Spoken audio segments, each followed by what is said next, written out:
kinabukasan naman, pumunta naman kami dito sa may lumber. Dito, etong lumber na to guys, malapit lang nga to sa bahay namin. Yan, bumili lang kami ng kahoy dahil nga yung ibang kahoy dun sa bahay namin ay kailangan na nga palitan dahil nga sira na nga yung iba. At pagkatapos naman namin bumili ng kahoy, ayan, dito naman ako sa may yero namin kasi kailangan na nga itong matapos pinturahan. Para kapag matuyo na ay mailagay na nga namin dito sa dingding namin. At eto namang mga anak ko, dahil nga wala silang pasok sa paaralan, ayan, tinulungan na nila ako maglagay nga nitong pintura. At ako lang naman yung naglagay nito ng pintura guys, dito nga sa may yero dahil nga yung asawa ko ay meron din siyang ginagawa.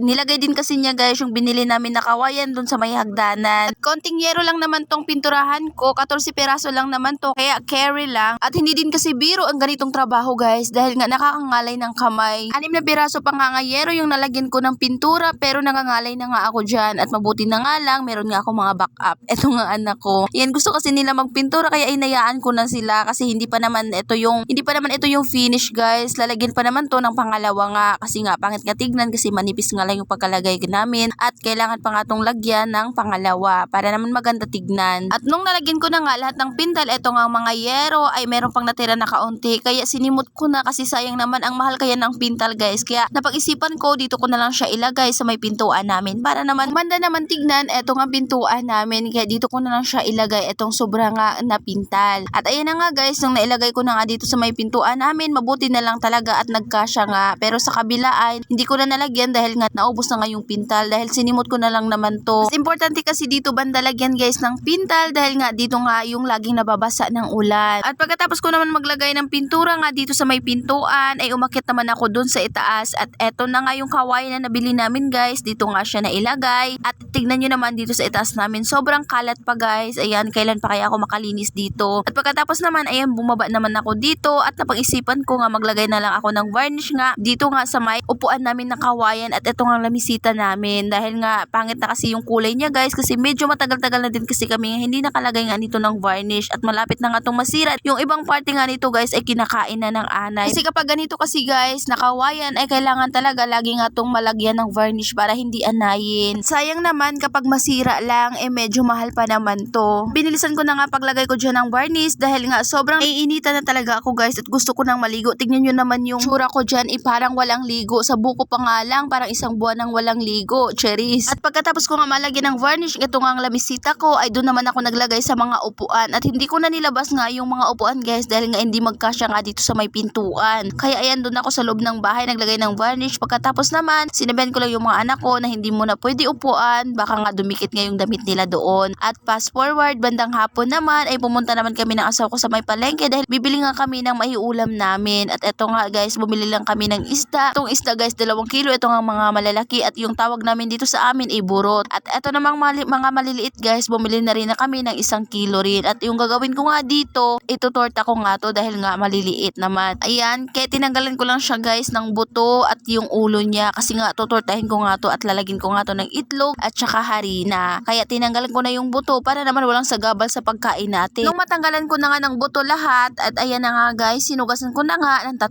beses. Pagkatapos, nilagyan ko na ng asin, konting magic sarap, harina at saka itlog. At eto na mga malalaki isda guys, yung 1 peraso ay hiniwa ko na ng 3 peraso para sa mga anak ko.